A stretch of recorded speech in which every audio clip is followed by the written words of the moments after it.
Learning with Wasim में आपकी खिदमत में हाजिर हूँ एक नई वीडियो के साथ। आप जानते हैं कि मैं अपने चैनल में आपको गाइड करता हूँ कि किस तरह इन्वेस्टमेंट करनी चाहिए, कहाँ इन्वेस्टमेंट करनी चाहिए, प्रॉपर्टी में कहाँ इन्वेस्ट करनी चाहिए, गोल्ड में इन्वेस्ट करना चाहिए, स्टॉक मार्केट में इन्वेस्ट करना चाहिए, फ्यूचर के लिए किस तरह सेविंग करनी चाहिए और किस तरह ये फ्यूचर की सेविंग्स आपके लिए, आपके आने वाली जनरेशन्स के लिए और मुल्क के लिए फ़ायदेमंद हो सकती हैं।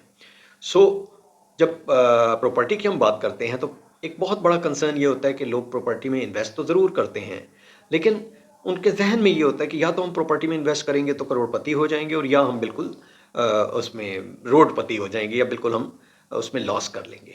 तो यहाँ ये समझना ज़रूरी है कि अगर आप वाइसली और इंटेलिजेंटली इन्वेस्ट करेंगे प्रॉपर्टी में तो आप अपने रिस्क को काफ़ी मिनिमाइज़ कर सकते हैं। सिर्फ उसके लिए चंद चीज़ों का ख्याल रखना बहुत ज़रूरी है।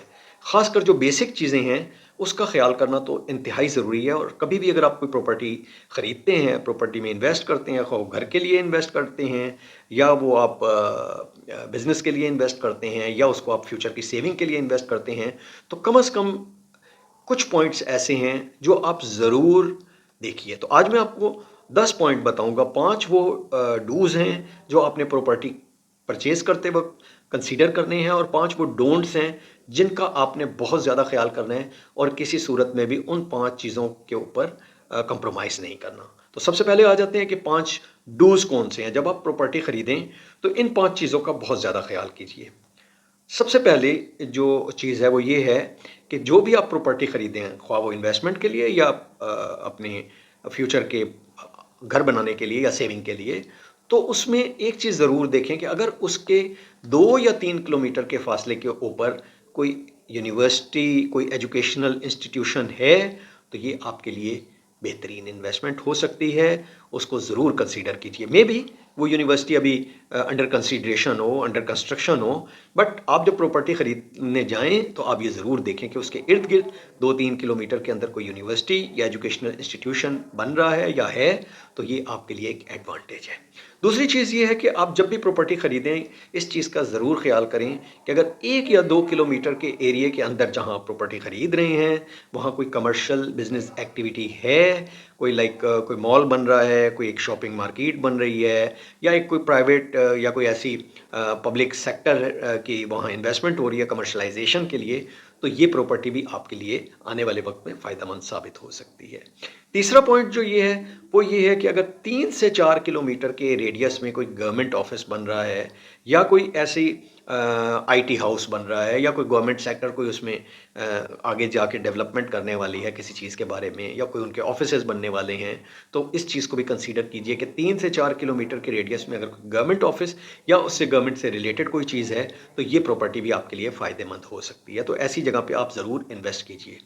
चौथे नंबर पे आ जाता है कि ऐसा कोई भी इंडस्ट्रियल एरिया जो आप की जो सजेस्टेड प्रॉपर्टी है या जो जिस प्रॉपर्टी में आप इंटरेस्टेड हैं उसके 6 से 10 किलोमीटर के दरमियान में कोई ऐसा इंडस्ट्रियल एरिया मौजूद है, अच्छा industrial area, develop industrial area, तो इसको ज़रूर कंसीडर कीजिए। यहाँ ये जानना बहुत ज़रूरी है कि इंडस्ट्रियल एरिया से मेरी मुराद वो इंडस्ट्रियल एरिया है जो आपका रेजिडेंट फ्रेंडली एनवायरनमेंट प्रोवाइड करता हो, लाइक वो फार्मा इंडस्ट्री हो या कोई गारमेंट इंडस्ट्री हो, ऐसे इंडस्ट्रियल इस्टेट जो हैवी ड्यूटी इंडस्ट्री लगाते हों या इस तरह की कोई जिसमें पॉल्यूशन ओरिएंटेड इंडस्ट्री हो, उसके करीब आपने इन्वेस्टमेंट नहीं करनी।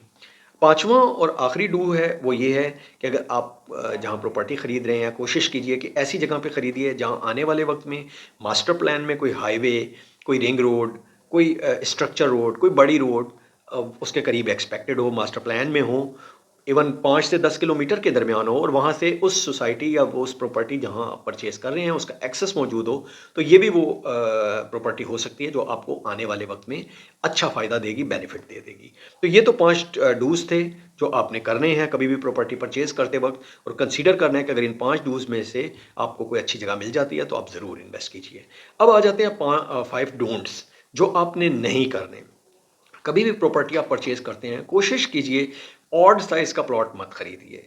होता क्या है कि ऑड साइज़ के प्लॉट की कीमत बहुत कम मिलती है और आप ये सोच के कि ऑड साइज़ का प्लॉट है, मुझे क्या फ़र्क पड़ता है, मैंने तो घर ही बनाना है, आप ले लेते हैं। ये ऑड साइज़ का प्लॉट बाद में आपको ना तो इसकी प्राइसेज़ उतनी इंक्रीज़ होती हैं, प्लस ये कि जब आप मार्केट में कभी ये सेल करना चाहते हैं, बेचना चाहते हैं, तो ये आपके लिए प्रॉब्लम क्रिएट करता है। तो कोशिश कीजिए कि स्टैंडर्ड साइज़ के प्लॉट लीजिए, ऑड साइज़ के प्लॉट को अवॉइड कीजिए।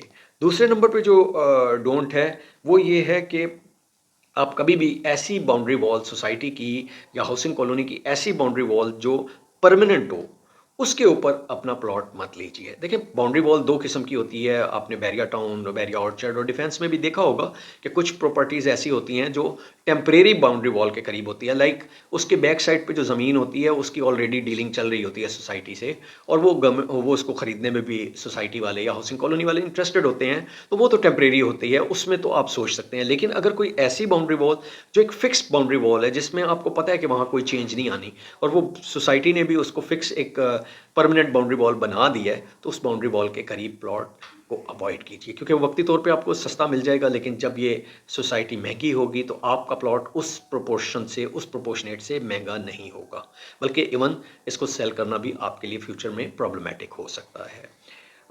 तीसरे नंबर पे जो है, जब भी आप प्लॉट खरीदें, ऐसा प्लॉट खरीदें जो डेवलप हो। अनडेवलप्ड प्लॉट, अनपोजेशनेबल प्लॉट कभी भी ना खरीदें। इवन अगर वो आपको ये भी ऑफ़र करते हैं कि ये रजिस्टर्ड प्लॉट है और रजिस्ट्री हुई हुई है, आप प्लॉट ले लें, या इसकी या इसके वो मैप में मौजूद है, लेकिन अगर आप फिज़िकली जाते हैं और वहाँ किसी किस्म की कोई डेवलपमेंट नहीं हुई हुई, तो प्लीज़ प्लीज़ प्लीज़ ऐसा प्लॉट बिल्कुल ना खरीदिए। ये बहुत ख़तरनाक चीज़ हो सकती है। अगर वो 4 साल तक वहाँ डेवलपमेंट नहीं होती, 5 साल तक डेवलपमेंट नहीं होती, तो ना सिर्फ आप वहाँ खुद कोई कंस्ट्रक्शन नहीं कर सकेंगे, बल्कि आपका ये पैसा भी फंस जाएगा। तो जो तीसरा आपका डोंट है वो ये है कि आप अनडेवलप्ड और अनपोजेशनेबल प्लॉट मत खरीदें। चौथे नंबर पे आ जाता है कि अगर किसी सोसाइटी में या किसी हाउसिंग कॉलोनी में आप प्लॉट खरीद रहे हैं और वहाँ आपके पास 2 ऑप्शन मौजूद हैं, लाइक अगर आपको गेट के पास या कोई मार्केट के पास आपको प्लॉट बहुत महंगा मिलता है, लेकिन उससे ही थोड़ा सा आधा किलोमीटर पीछे जाके या 5-6 रोड्स पीछे जाके, 5-6 गलियाँ पीछे जाके आपको प्लॉट उससे सस्ता मिलता है, तो आप सस्ते प्लॉट को प्रेफर करें। क्योंकि वजह ये है कि जब ये सारी आबादी हो जाती है तो वो 1-2 किलोमीटर का जो फासला होता है उसका कोई बहुत ज़्यादा इम्पैक्ट प्राइसेस पे नहीं आता। तो जो महंगा प्लॉट आपने ख़रीदा होगा उसकी भी एप्रिसिएशन वही होगी और जो उससे पीछे आपने प्लॉट खरीदा होगा उसकी भी एप्रिसिएशन वही होगी। सो महंगा खरीदने का आपको कोई फ़ायदा नहीं होगा। पाँचवां और आखिरी पॉइंट जो है, जो डोंट है, वो ये है, कभी भी प्रॉपर लीगल स्टेटस के बगैर प्लॉट मत खरीदें। प्लॉट की हमेशा देखें कि उसका लीगल स्टेटस क्या है। आमतौर पे ये अप्रूव्ड, अनअप्रूव्ड, प्रोसेस्ड और इलीगल सोसाइटीज़ होती हैं। तो आपने देखना है कि चलो प्रोसेस में है, या अगर अप्रूव नहीं हुई और अप्रूवल की तरफ गई हुई है, या अप्रूव्ड है, तो उसमें तो आप इन्वेस्ट कर सकते हैं। लेकिन अगर इलीगल है तो उसमें बिल्कुल इन्वेस्टमेंट ना कीजिए, क्योंकि वो आपके लिए प्रॉब्लम क्रिएट कर सकती है। इन 5 डूज़ और डोंट्स का ख्याल करते हुए इंशाल्लाह आप बेहतर फ़ैसला कर सकते हैं, बेहतर रिटर्न हासिल कर सकते हैं और बेहतर इन्वेस्टमेंट के ऊपर अपना बेनिफिट ले सकते हैं। इसी के साथ आपसे इजाज़त चाहूँगा। अल्लाह हाफ़िज़।